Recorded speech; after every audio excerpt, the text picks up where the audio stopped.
Due to the issue of clogging and flowback of the steel grit into the Spin Master, we decided to look into an analysis of the nozzles, and we've identified several technical calculations that are necessary to improve a nozzle orifice size compared to the one that they use currently. Our team was thinking that improving the nozzle orifice size, whether making it smaller or bigger, would help reduce that issue of the clogging, because we believe that they're probably using a nozzle size that won't align with the steel grit that is flowing.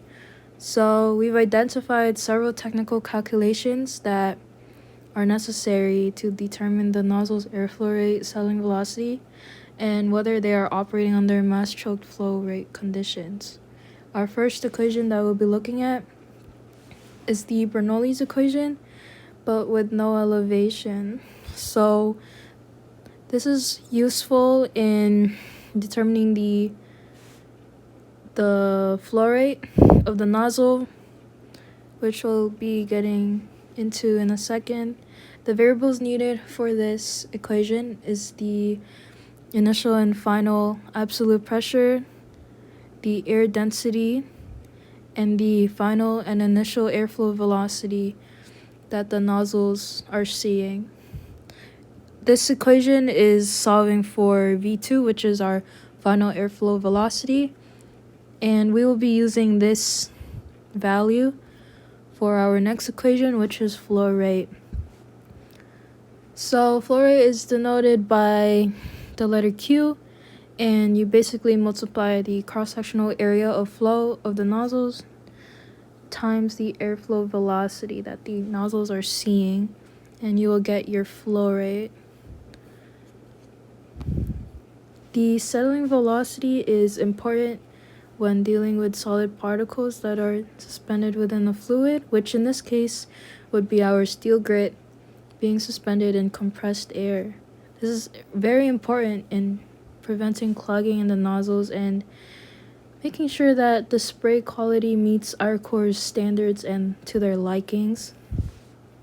The variables that we need for this equation would be the acceleration due to gravity, air density, the drag coefficient, the steel grit's diameter, and the steel grit's density. Reynolds number is used to predict whether the airflow is laminar or turbulent. So if you get a Reynolds number value that is less than 2,300, that means that our steel grit is moving in a smooth parallel layer without mixing together, and it just smoothly comes out of the nozzles. A high Reynolds number of above 3,000 would mean that it's experiencing a turbulent flow, which means that the steel grit is characterized by chaotic eddies, vortices, and significant mixing, meaning that it looks pretty crazy inside the nozzles and that it's coming into contact with the nozzle itself. The variables needed for this equation would be the air density, the airflow velocity that the nozzles are seeing, and its diameter, and also the aerodynamic viscosity, which is a constant value. Stokes number is used to determine how effectively the steel grit particles are being mixed or dispersed by the airflow, and describes that the steel grit's tendency to follow the fluid's flow stream versus its tendency to continue along its initial trajectory due to its own inertia. So if you get a Stokes number value that is much less than 1, that means that the steel grate is following the airflow streamline, and it just basically smoothly comes out.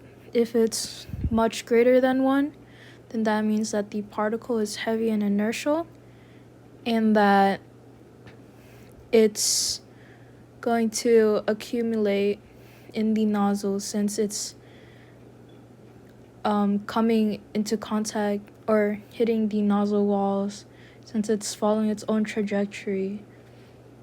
The variables needed for this equation would be the steel grit's density, steel grit diameter, the Cunningham slip correction factor, aerodynamic viscosity, and the pipe diameter. So we were actually able to obtain a value of 370,381, which means that the steel grit is being carried well by the air, and that there's a possibility that the steel grit flowback is due to it coming from the exterior through maybe an opening in the spin blaster.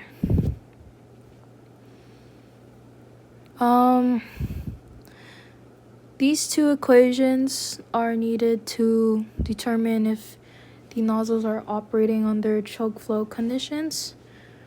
So our equation to the right, so assuming that the airflow is calically perfect, it acts ideally, and it is adiabatically, meaning that no heat transfer occurs during the mixing process in the chamber where the steel grit and airflow or compressed air is being mixed together. The variables needed for this ratio would be the pressure in the chamber before it goes into the nozzles, the atmospheric pressure, and the specific heat ratio. This